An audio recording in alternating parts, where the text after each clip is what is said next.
Vozes da Saúde.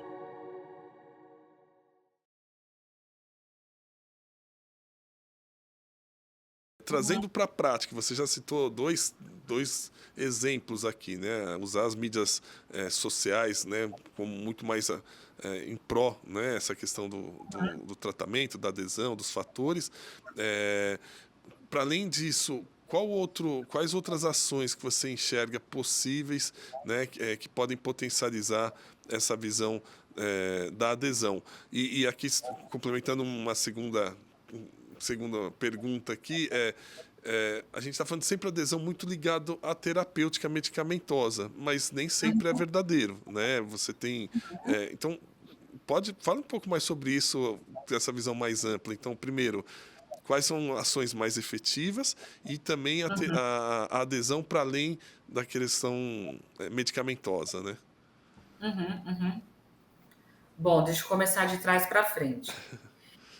Eu acho que tal, assim, são achismos, né? Assim, até porque mesmo para antropologia, ainda que para antropologia tenha crescido e especialmente no Brasil e no mundo tenha adensado um repertório no contexto da antropologia dos medicamentos, mesmo dentro da antropologia dos medicamentos, o problema da adesão ainda é um problema que está se iniciando, né? Até porque para profissionais de saúde, especialmente os farmacêuticos, isso é um problema já antigo. Mas como uma questão antropológica é muito recente. Então, assim, há poucas assim referências sobre o que fazer, né? Eu acho que talvez a que seja a dimensão mais importante, e aí dessa dimensão vão se desdobrar ou diferentes estratégias, né? Eu acho que é ampliar essas redes de comunicação. Eu acho que quando os profissionais de saúde compreenderem que há uma comunicação, uma continuidade, na verdade, entre o sistema popular e o sistema clínico, ou seja, há um contínuo e complementar das explicações do processo saúde e doença, eu acho que ambas as partes vão ficar mais interessadas um no outro.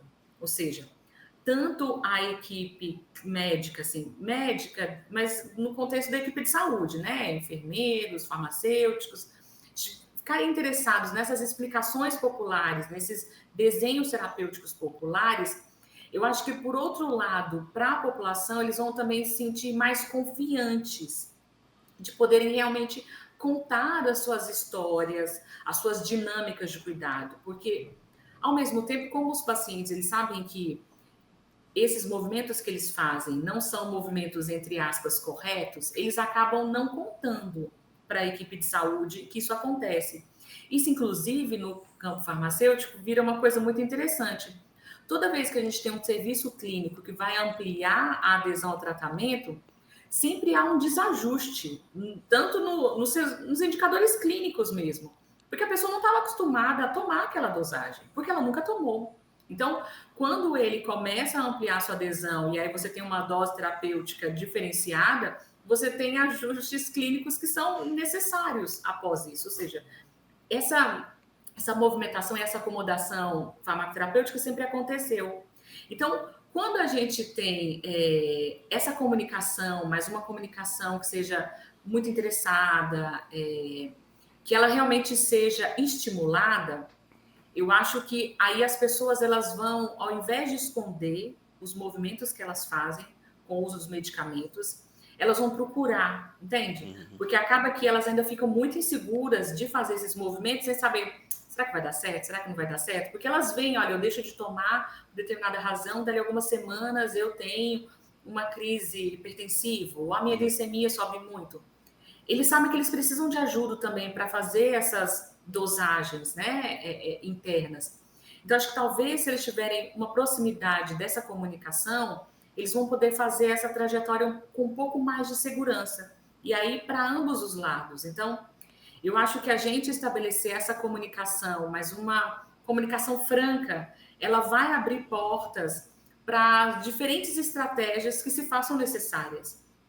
E aí acho que a gente, assim, é difícil deixar uma estratégia, porque cada doença, ela tem demandas singulares. Então, por exemplo, se tiver uma hipertensão, que a pessoa toma há muitos anos o mesmo medicamento, então ela já conhece, talvez essa comunicação ela vai ser pontual, uma doença, assim, um processo agudo, ou que seja, sabe, alguma emergencial, aí a comunicação ela precisa ser bem mais estreita.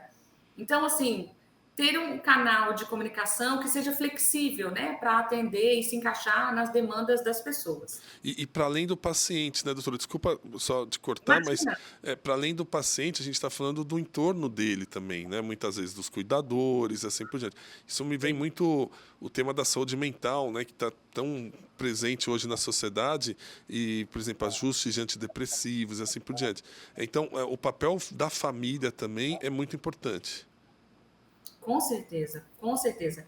E eu acho que ampliar nessas redes de apoio e comunicação, acho que são essas duas palavras, né? Apoio e comunicação.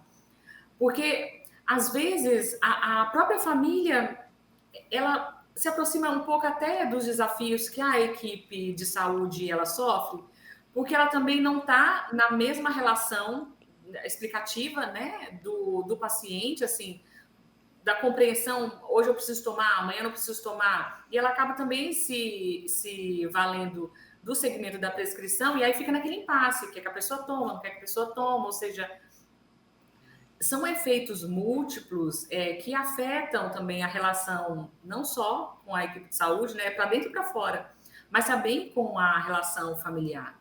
E para o transtorno mental é uma coisa incrível, assim, semana passada eu estava numa reunião aqui, sabe, acadêmica, e a pessoa fazia, uma das pessoas fazia muito tempo que não ia na reunião, aí falou, eu estava com um processo depressivo, mas eu não queria tomar medicamento. Eu falei assim, mas qual que é o problema de tomar o medicamento, assim, o que acontece? Ou seja, claro que eu não ia entrar nessa investigação naquele momento, mas isso levanta um alerta, né? As pessoas realmente, elas têm dificuldade de aceitar o medicamento, especialmente no transtorno mental, ou seja, aí é assunto para um outro podcast, né? Mas existem várias, assim, há um desenho social com relação ao transtorno mental que parece que ele é uma falha individual. Assim, então, você tomar o medicamento é como se fosse você reafirmar a sua falha. Assim, como se você deixou acontecer, como se você pudesse controlar. Então, realmente, assim, eu acho que dentre a perspectiva da adesão, pensar a adesão nos transtornos mentais é aquele que exige, se a gente está falando que precisa de comunicação, apoio, é a comunicação, apoio, acolhimento, sensibilidade, muito carinho, porque o campo da saúde mental realmente exige muito mais de nós para pensar todas essas dinâmicas, né, terapêuticas e diagnósticas.